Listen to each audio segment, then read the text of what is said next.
বিপদ আজ করা যাচ্ছিল বেশ কিছুদিন ধরেই, অবশেষে আশঙ্কায় সত্যি হলো। 5 দশকের শাসনের অবসান। সিরিয়ার দখল নিল সশস্ত্র বিদ্রোহীরা। পালিয়ে বাঁচলেন দেশের প্রেসিডেন্ট বাশার আল আসাদ। আর এই নিয়েই আমরা কথা বলবো। আমাদের সঙ্গে সরাসরি নিউজরুম থেকে রয়েছেন আমার প্রতিনিধি তসমিনা।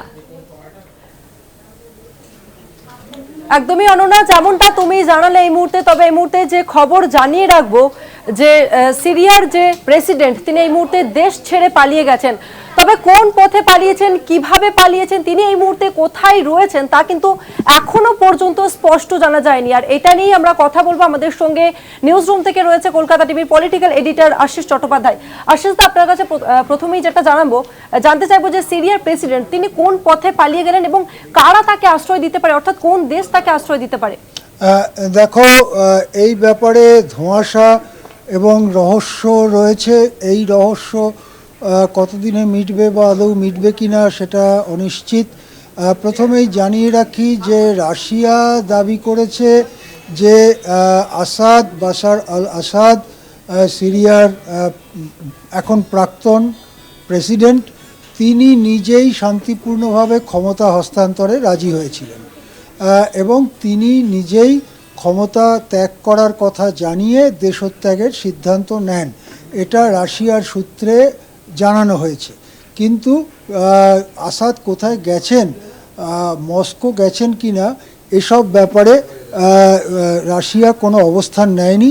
মস্কো যাওয়ার খবর স্বীকারও করেনি, অস্বীকারও করেনি।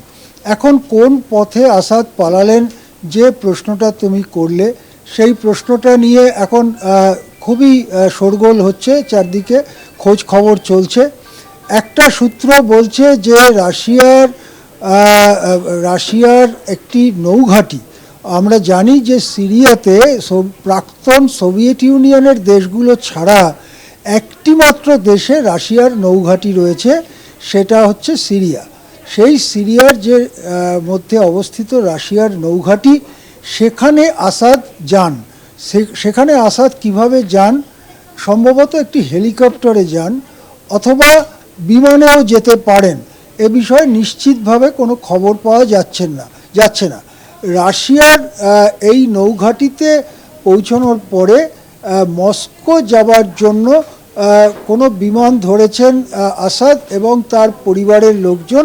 সে অনেক লোক, হয়তো 100 বা তারও বেশি লোকজন মস্কো যাওয়ার পথ ধরেছেন বা মস্কো পৌঁছেছেন। এতক্ষণে পৌঁছে যাওয়ার কথা। শনিবার মধ্যরাত থেকে যদি এই চলাচল শুরু হয়, এইটা হচ্ছে একটা অংশের খবর।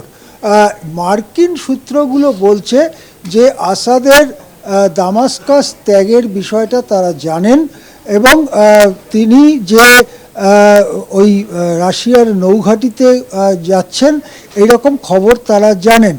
কিন্তু তারপরে আসাদ কোথায় গেছেন এ ব্যাপারে মার্কিন সূত্রগুলো কিছু জানাচ্ছে না। আরেকটি সূত্র কিন্তু অন্যরকম খবর দিচ্ছে। তারা বলছে যে আসাদের বিমান উড়েছিল ঠিকই, কিন্তু সিরিয়ার ভৌগোলিক সীমানার মধ্যেই হোমস নামে শহরের পাশে, পশ্চিম পাশে, সেই বিমানটি দ্রুত পড়ে যেতে দেখা যায়। দ্রুত পড়ে যাওয়ার কারণ দুরকম হতে পারে। একটা হচ্ছে বিমানটি গুলি করে নামানো হয়েছে, অথবা বিমানটি কোনো দুর্ঘটনায় পড়েছে। যেভাবেই হোক, দ্রুত বিমানটি উচ্চতা লস করছে, দ্রুত পড়ে যাচ্ছে। এই খবরের একটাই পরিণতি হতে পারে, সেটা হচ্ছে আসাদ সহ যারা ওই বিমানে ছিলেন তাদের সকলের মৃত্যু হয়েছে। কিন্তু মৃত্যুর কোনো খবর বা কোনো ছবি আমাদের সামনে এখনো পর্যন্ত আসেনি। এদিকে আসাদের এই পলায়নের পরে সিরিয়ার কি অবস্থা সেটা নিয়ে নানান সূত্র এবং সংবাদ মাধ্যম খবর করছে।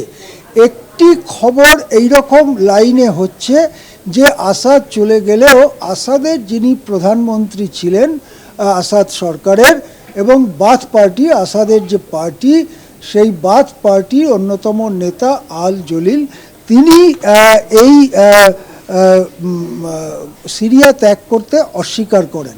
তিনি বলেন যে তিনি সিরিয়া ছাড়া অন্য কোনো দেশকে চেনেন না।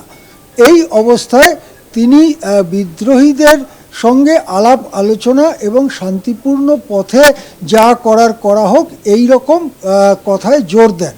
যেটা জানা যাচ্ছে যে এই বিদ্রোহীরা তারা প্রধানমন্ত্রীর এই অবস্থানকে স্বীকার করে নিয়েছেন এবং সেক্ষেত্রে প্রধানমন্ত্রী এখন এই মুহূর্তে রবিবার সন্ধ্যাবেলায় এই কথাবার্তা হচ্ছে, এই মুহূর্তে প্রধানমন্ত্রী যিনি ছিলেন আসাদ সরকারের, তার নেতৃত্বেই একটি সরকার চলছে।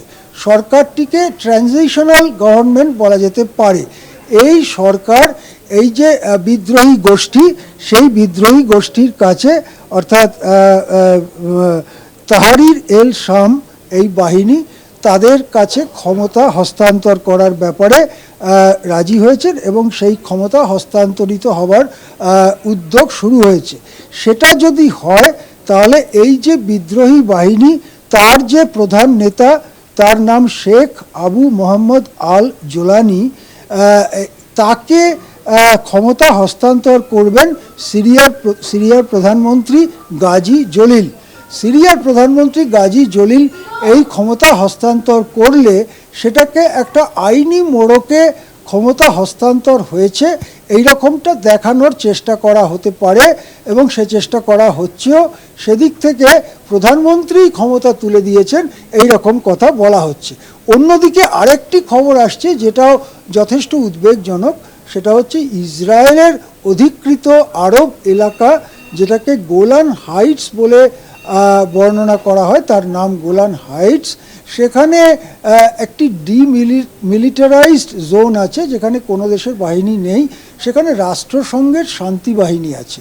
রাষ্ট্রসংঘের শান্তিরক্ষী বাহিনীর মধ্যে ঘটনাচক্রে ভারতের বাহিনী, ভারতের সেনারাও রয়েছেন। এই যে রাষ্ট্রসংঘের শান্তিরক্ষী বাহিনী, তার বিরুদ্ধে একটা আক্রমণের খবর পাওয়া যাচ্ছে। সেই আক্রমণ চালিয়েছে এই সিরিয়ার বিদ্রোহীরা, এই রকম খবর মিলছে। সেক্ষেত্রে প্রায় সঙ্গে সঙ্গে, এটা শনিবার মধ্যরাতের পর থেকে শুরু হয়েছে, ইসরায়েলের বাহিনী রাষ্ট্রসংঘের শান্তিরক্ষা বাহিনীর পাশে গিয়ে দাঁড়িয়েছে এবং ইসরায়েলের বাহিনীর সঙ্গে সিরিয়ার এই বাহিনীর সংঘর্ষের খবর মিলছে। ইসরায়েল যেটা সিদ্ধান্ত নিয়েছে যে তাদের সেনাবাহিনীর ৯৮তম ডিভিশনকে গোলান হাইটসে নিয়ে যাওয়ার সিদ্ধান্ত নিয়েছে এবং সেই সেনাদের গোলান হাইটসে নিয়ে যাওয়া হচ্ছে। ইসরায়েলের ৯৮তম ডিভিশন বেশ বড় একটা বাহিনী, সেই বড় বাহিনীর সামরিক চলাচলের খবর মিলছে। সুতরাং এখনো পর্যন্ত আসাদের হোয়ার অ্যাবাউটস, আসাদ কোথায় আছেন, জীবিত আছেন কি অবস্থায় আছেন, মস্কো পৌঁছেছেন বা অন্য কোথাও পৌঁছেছেন, তিনি কি শেষ পর্যন্ত ইউনাইটেড আরব এমিরেটসে যেতে চান, এই সংক্রান্ত খবরগুলো আসছেন, কিন্তু তাদের মধ্যে কোনো ঐক্যমত্য দেখা যাচ্ছে না।